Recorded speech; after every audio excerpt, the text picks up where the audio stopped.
السلام عليكم ورحمة الله وبركاته. حبايبي الحلوين، ازيكم عاملين ايه؟ يا رب تكونوا بخير. النهاردة هنعمل حاجة بسيطة جدا. انتوا شايفين طبعا القوطة بقت جميلة جدا، واحسن وقت ليها هو دلوقتي، واحسن سعر فيها طبعا، ارخص حاجة في السوق كله هي الطماطم. بص كلها جميلة كلها كده. احنا هنعمل دلوقتي دول في حدود كيلو قوطة. هنعمل كاتشب. اول حاجة هنعملها هنشيل العنقود بتاعها ده كده هوت، وكل اللي هنعمله فيها هنفتح السكينة، القطاية بالسكينة بطرف السكينة فتحتين كده اهو. بس مش هنعمل أي حاجة، ونحطها في الحل. نشيل العنقود بتاعها اهو.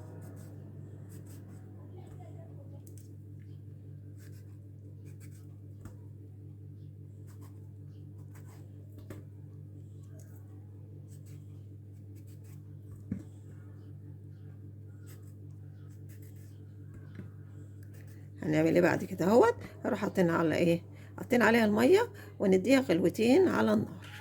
وبعد كده اهوت نقول لكم ايه اللي هنعمله بعد كده اهو. كده اهوت اهيت بسيطة، مفيهاش اي حاجة، بس احنا بنفتح الفتحتين دول عشان اقول لكم بعد كده هنعملها ازاي. اهي بصي مفيهاش اي حاجة اهمت. هنحطهم بقى ايه على النار. كده المية بتاعتنا الطماطم بتاعتنا خلاص استوت، هنطفي عليها.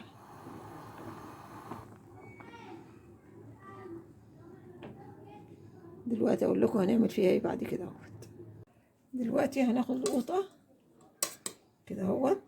كل اللي هنعمله فيها ان احنا هنعملها ازاي. بصي حاجة بسيطة جدا اهي، بصي تشال بكل سهولة. دي طريقة التقشير بتاعت القوطة بتاعت الكاتشب. بصي مفيهاش اي حاجة، انك انت بس بتشيل الايه. عشان كده احنا فتحناها كده اهو. لما تفتحيها بتبقى سهلة بقى في الشيل بعد كده اهوت، تبقى سهلة اهي.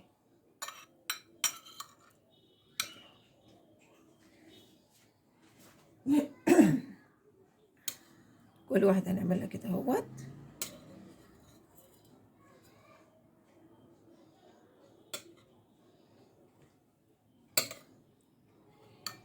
سهلة جدا.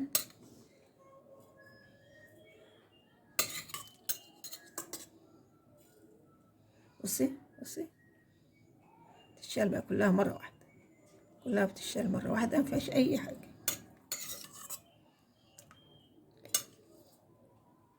دي الكمية بتاعتنا اللي احنا سلقناها. هقشرها بقى وارجع لكم ايه، وارجع لكم تاني. اقشرها وارجع لكم تاني. كده انا قشرت الطماطم بتاعتي اهي. كل اللي انا هعمله بقى دلوقتي ان انا هضربها في الخلاط. هحطها في الخلاط. بسم الله.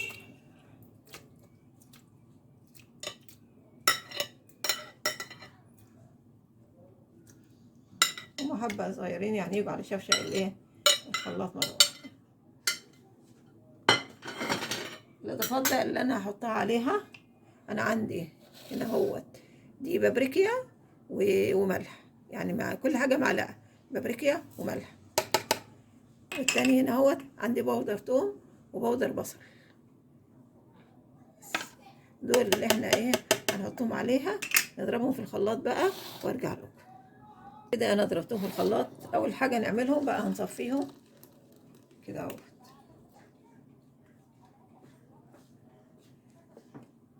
هنصفيهم كلهم كده كويسين من الايه، من التفل بتاعهم كده اهو.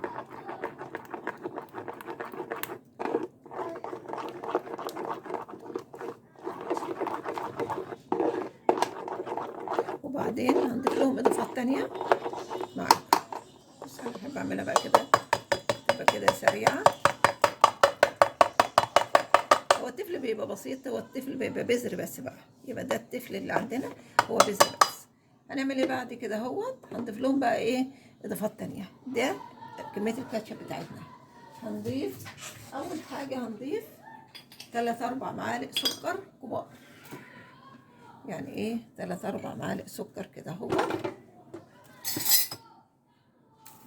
بسم الله الرحمن الرحيم.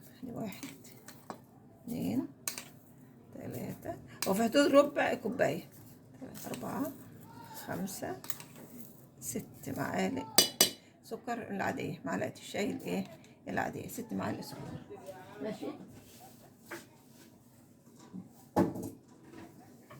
وبعد كده اهوت هنضيف الخل برضو في حدود 3 4 معالق. طبعا احنا بنعملهم كده اهوت بالويم. دي معلقة 2 3 ادي 4 معالق خل. الاضافة بقى الجديدة اللي ممكن الواحد يضيفها هي ان عندي انا خل التفاح.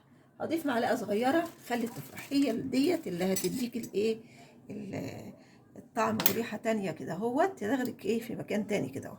ده اسمه خل التفاح، معلقة خل خل تفاح. دي هتغير الطعم خالص، تخليها الطعم مظبوط. كل اللي انا اعمله بقى دلوقتي ان انا هرجع بيها على النار تاني في حدود 10 دقايق كده اهوت، تجمد تبقى تصلصل كده اهوت. اروح على النار وارجع لكم تاني.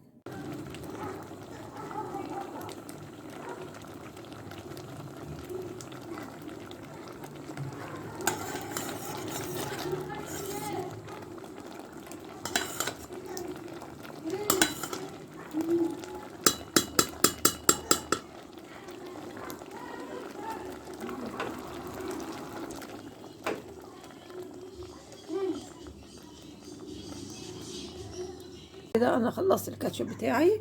انا ممكن احطهم في برطمان واحد وممكن احطهم في برطمانين.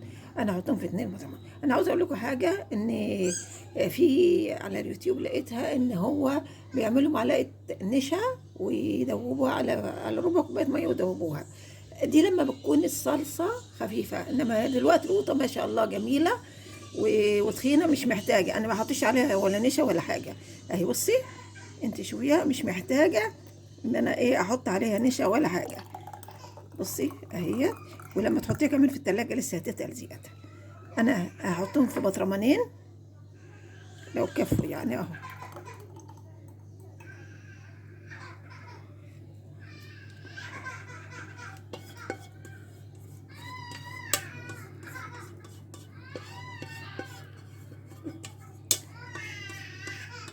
هي مش محتاجه اي حاجه تانية، مش محتاجه نشا لانها تقيله.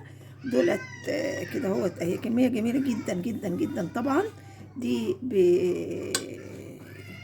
دول البطرمانين دولت يعتبروا بال10 جنيه، بال10 جنيه، لان كيلو القوطه، كيلو ربع القوطه ب10 جنيه.